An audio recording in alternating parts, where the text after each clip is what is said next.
poți să te las? Yo, hai. Sexy Tomberon, băieții care sunt number one. Sunați la 08954 pentru rezervări. Yo, hai că a venit chinezul, petrecerea să înceapă. Păzea că vine Bobby. O, Raptor, ce faci, frate, ai venit, bă?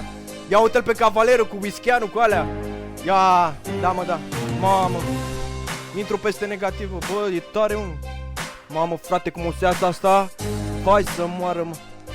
Îl am în spate pe omul meu, chinezul. Yo, ia, hai. Da mă, da, e bine. Hai că s-a mai diminuat. Yo, yo, yo.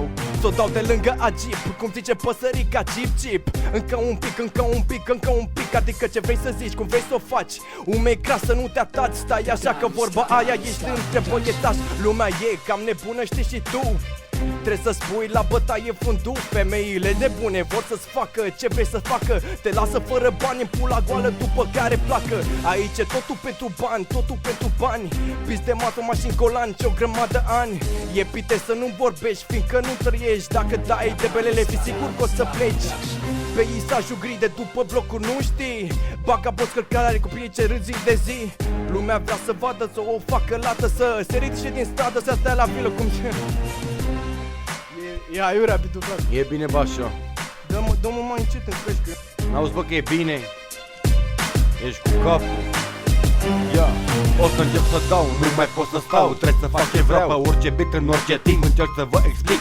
Lumea se uită cam urât, nu prea înțelege. Încearcă să se lege, noi suntem peste toți, noi suntem peste lege. De ce oare te uiți așa pe mine? Te rog, nu te supăra, sunt cu multă peste tine. E bine, mai ales că te lovesc cu kilometri de rime. Vagabonde știu că pot, la sinceritate nu am antidotă. Peste tot, în orice top, rapper de căcat. Se vorbesc cum că ei ar fi în morții lor de apreciat. Aha, aici suntem doar noi, nu e loc pentru voi, nu e loc pentru alții și mai ales pentru voi. Cum spuneau codul penal și mafia, nu o oarte pe dance sau pop. Viață pentru bani facem hip-hop sau hop, hip-hop.